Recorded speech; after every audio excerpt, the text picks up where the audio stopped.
اور اسے کون سنے گا اور کون اپنائے گا، لیکن بہرحال جو صحیح بات ہے، صحیح بات تو وہی ہے، وہ تو بہرحال اپنانی ہی چاہیے۔ لیکن اب اصولی طور پہ ہمارے حکمرانوں کا موقف کیا ہونا چاہیے اس صورتحال میں؟ یعنی اس صورتحال میں انہیں کیا طرز عمل اختیار کرنا چاہیے؟ ان کے بارے میں فیصلہ ابھی کوئی واضح فیصلہ نہیں ہے، بلکہ فیصلہ ابھی ہوا ہی نہیں ہے، مشکوک صورتحال ہے، ان کی اپنی پوزیشن یہ نہیں مشکوک ہے۔ تو اس صورتحال میں ان کی اخلاقی ذمہ داری بنتی ہے کہ وہ وزارت عظمیٰ سے ہٹ جائیں، اپنی جگہ کوئی اپنی پارٹی ہی کا آدمی صحیح تو اسے نامزد کر دیں وقتی طور پر، اور عدالت کے فیصلے کا انتظار کریں۔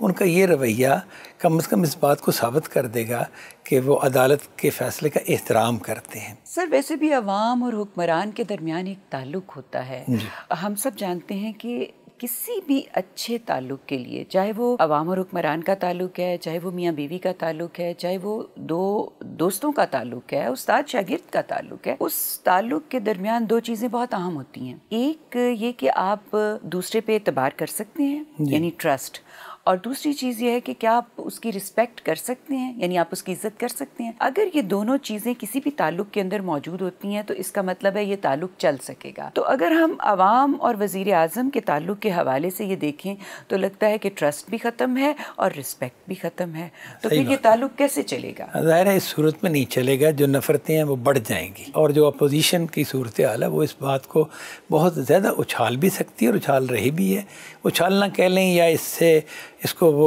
بہت زیادہ نمایاں کر رہی ہے۔ سر یہ تو ہمارا انٹرنل معاملہ ہے نا جو آپ بتا رہے ہیں، لیکن سر ایک دنیا میں بھی ہمارا امیج ہے نا، پوری دنیا بھی دیکھ رہی ہے، ساری دنیا نے دیکھا ہے کہ سپریم کورٹ نے کیا فیصلہ کیا ہے، اور اس فیصلے کے حساب سے اگر 5 ججز میں سے 2 نے کہا کہ آپ نااہل ہیں اور 3 نے کہا کہ جی آپ اس کو مزید واضح کریں اپنی صورتحال کو، تو یہ ساری صورتحال پوری دنیا دیکھ رہی ہے۔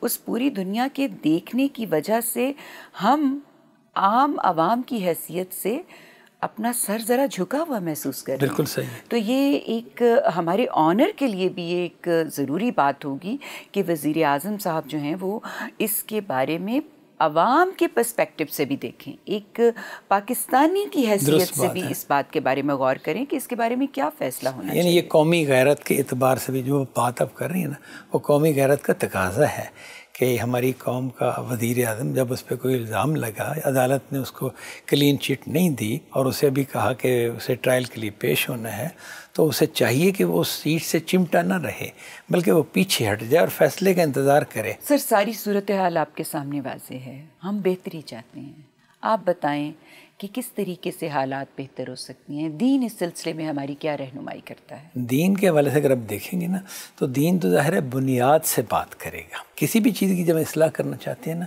تو وہ اگر اس کی بنیاد درست نہیں ہوگی تو اصلاح وقتی ہوگی۔ تو اس حوالے سے جو ہمارے ہاں ہے وہ ہم کسی جگہ پر کھڑے ہی نہیں ہیں، نہ اخلاقیات پر کھڑے ہیں، نہ انسانیت کے اوپر کھڑے ہیں، اور نہ مذہبیت ہمارے ہاں صحیح معنوں میں موجود ہے۔ مذہب کے حوالے سے دیکھیں تو انتہائی جذباتی، اور کئی تصورات ٹھیک ہیں اور کئی غلط ہیں، یعنی مذہبی پہلو سے۔ اگر اخلاقی حوالے سے دیکھیں تو اخلاق ہمارے فائدے کے ہوں تو اپناتے ہیں، لیکن وہ شخص جس سے ہمیں فائدہ نہ ہو، جس کے ساتھ ہمارا مفاد نہ ہو، تو اس کے ساتھ ہم بد اخلاق ہوتے ہیں۔ یہ ہمارا عام رویہ ہے۔ اور اگر انسانیت دیکھیں تو اس کا بھی یہی معاملہ ہے کہ انسانیت میں اگر کوئی فائدہ ہوگا تو کریں گے، ادروائز نہیں کریں گے۔ تو جب یہ صورتحال ہے تو اس کا مطلب ہے کہ ہمیں تو ابھی انسانیت سیکھنی ہے، اخلاقیات سیکھنی ہے، مذہب میں اپنے عقیدے کو درست کرنا ہے، بنیادی تعلیمات سیکھنی ہیں۔ کوئی بھی شخص اگر اصلاح کا کام کرتا ہے تو وہ ان بنیادوں پر کرے گا۔ وہ کہے گا کہ انسان بنو، اچھے اخلاق پیدا کرو اور خدا کے ساتھ اپنا تعلق استوار کرو۔ یہ وہ کوشش ہے کہ جو فائدہ مند اگر ہو تو ہو سکتی ہے۔ اس کے علاوہ کوئی کوشش ایسی نہیں کہ جو فائدہ مند ہو سکے، وقتی کام چلے گا۔ اگر آپ حکمرانوں پہ تنقیدیں کرتے ہیں تو اس کا نتیجہ یہ نہیں نکلے گا کہ وہ اپنی اصلاح کر لیں گے، بلکہ اس کا نتیجہ یہ نکلے گا کہ وہ تنقید سننے کے عادی ہو جائیں گے، اور وہ اتنے اس معاملے میں ان کی بے حیائی بڑھے گی، اور وہ مزید جیسے کہتے ہیں نا کہ جو مرضی گالیاں نکال لو، تنقید کر لو، کچھ کر لو، ہم تو ایسے ہی ہیں، ایسے ہی رہنا ہے۔ اگر آپ ان کو قید بھی کریں، زنجیروں میں بھی جکڑیں،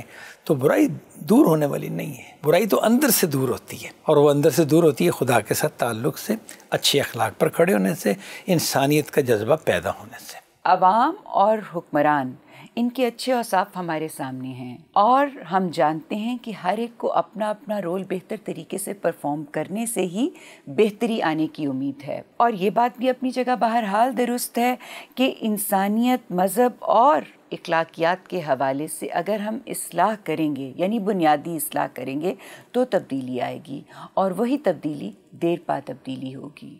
اس پیغام کے ساتھ اجازت چاہتے ہیں۔ اللہ نگہبان۔